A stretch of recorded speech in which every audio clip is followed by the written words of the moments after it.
What if everything you believe about money is a lie? A lie that was planted in your mind before you even learned how to question the world around you?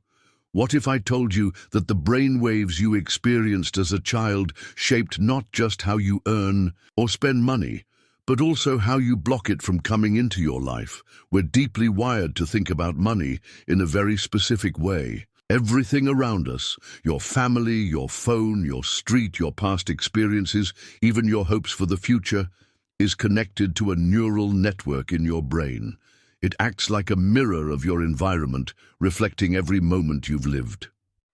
Let's break it down. Our perceptions are shaped mainly by our early memories. In those first formative years, the brain operates in slow, dreamy frequencies. From age 7 to 12, it runs on alpha waves, perfect for learning and imagination. From 2 to 6, it's in theta, a deeply creative and hypnotic state. And from birth to 2, delta waves take over, a purely unconscious realm. In these states, the mind absorbs without judgment. Why? Because critical thinking hasn't developed yet. Everything the child hears becomes a core belief. No filter, no questioning. That critical barrier only starts forming between ages 7 and 12, building a gate between the conscious and the subconscious. If during that time you heard phrases like, "Money doesn't grow on trees, only the lucky get rich," or "You've got to suffer to succeed," those ideas may have rooted deep within you. They became your blueprint for how you experience money today. But money isn't just numbers, it's emotional. The brain records every external stimulus, and the more emotionally charged the moment, the stronger it's etched into your mind. Maybe you lost money, maybe someone betrayed your trust. Maybe you grew up in a house where money was always tight. These moments condition the brain to fear, to protect, to lack. They form a pattern, a filter through which you now see every financial decision. That's how a scarcity mindset is built. It's a program running in the background of your mind, constantly saying, "There's not enough." And here's the kicker, your thoughts follow the same neural paths over and over again. So when you try to create from the physical world, from the outside in, you're often starting from lack, from separation. Picture this. You're driving and you see someone in a luxury car. Your brain instantly compares, desires, imagines, but also feels the gap between what they have and what you don't. That gap becomes your emotional set point. Some take that feeling and use it as fuel.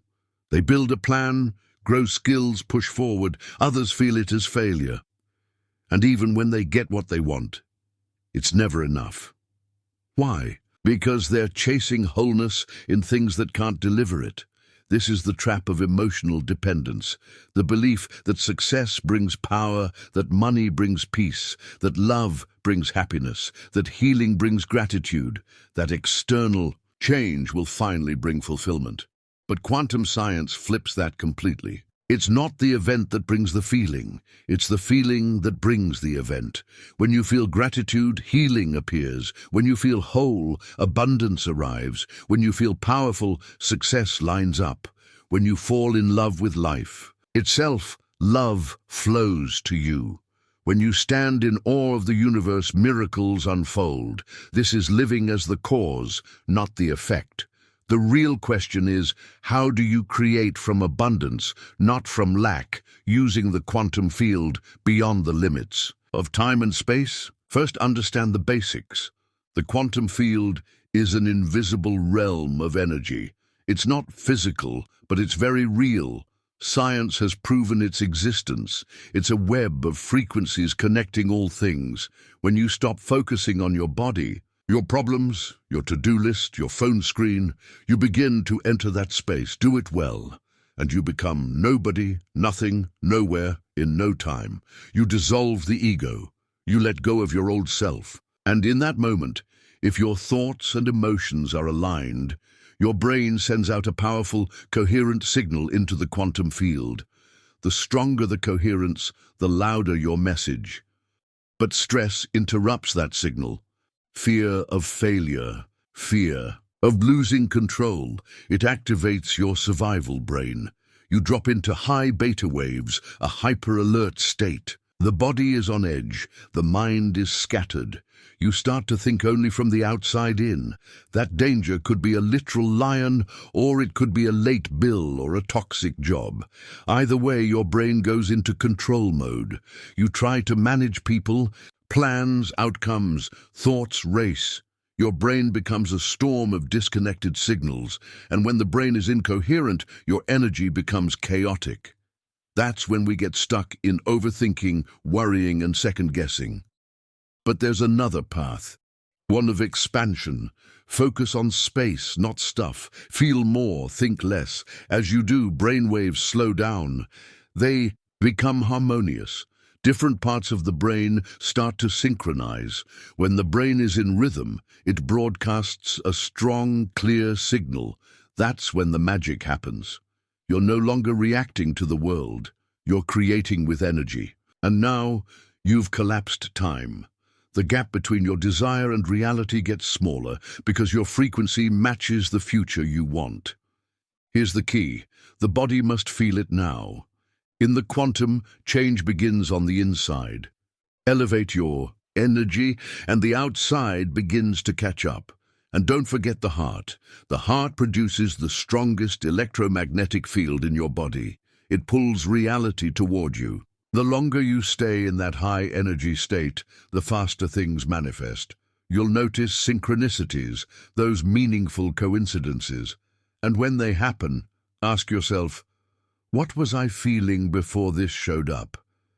If it was joy, inspiration, or certainty, you're aligned.